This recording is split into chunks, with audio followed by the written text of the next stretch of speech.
আছে, রুমে ভাবলাম অন্য কিছু নেই, কিন্তু একটা রেসিডেন্সিয়াল এরিয়ার মধ্যে আমার পেছনে লেখা আছে ওরা এসআইপি অ্যাবাকাস, একটা রেসিডেন্সিয়াল এরিয়ার মধ্যে ওরা অফিস খোলার পারমিশন কি ওদের কাছে আছে? আমরা নাই জানলাম, যারা তদন্তকারী অফিসার ওরা নিশ্চয়ই জানবে ওদের কাছে কি পারমিশন আছে।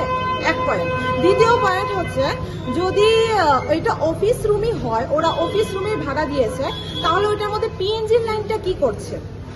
পিএনজি লাইন, সেটা ভাবলাম চা বানালে তো ইন্ডাকশনেও বানানো যায়, ইন্ডাকশনে আজকালকে রান্না করে ফেলছে। আরেকটা হচ্ছে যে যদি পিএনজি লাইন, ওরা বলছে আগের দিন লাইন দিয়ে গেছে, যদি লাইনটা দিয়েই যায় ওরা ভালো করলে সিল করেনি কেন?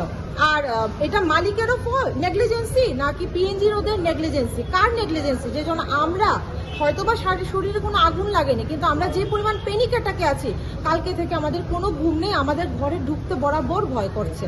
মানে কি এখন না কি হয়ে যায়, তাহলে তো আমরা আমাদের আমার বেডরুমে, দুটো বেডরুমের অবস্থা খুব খারাপ, তাহলে আমরা তো আমাদের বেডরুমেও সেফ নেই। কি রুমে কি হচ্ছে? আর বলবো ওরা কি ভালো করে সিল করেনি? এটা নেগলিজেন্সিটা কার? একটু খুঁজে তদন্ত করে দেখলেই ভালো হবে আশা করি।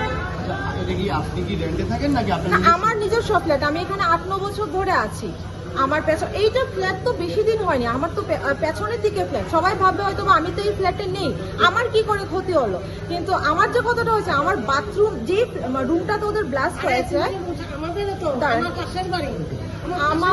আমার যে রুমটাতে বেডরুমে ব্লাস্ট হয়েছে, এটা আমার মানে বাথরুমের জানালা, ইভেন সাইড দিয়ে যে ব্লাস্টটা গেছে, দুটো ব্লাস্ট মিলে আমার ঘরের দরজা জানালা ছিটকে পড়েছে সব। আমার বাথরুমের দরজা ছিটকে খাটে এসে ঘুমিয়ে আছে।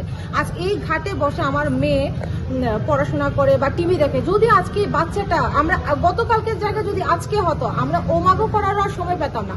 আর আরেকটা পয়েন্ট হচ্ছে, এতটা ভাইব্রেশন ছিল, কাজগুলো যে টুকরো হয়েছে, একটা কিন্তু বড় নেই, একদম ছোট ছোট পিস। মানে কতটা ভাইব্রেশন হলে বা কতটা ফোর্সফুলি হলে এত কাজগুলো এত ছোট ছোট পিস হতে পারে?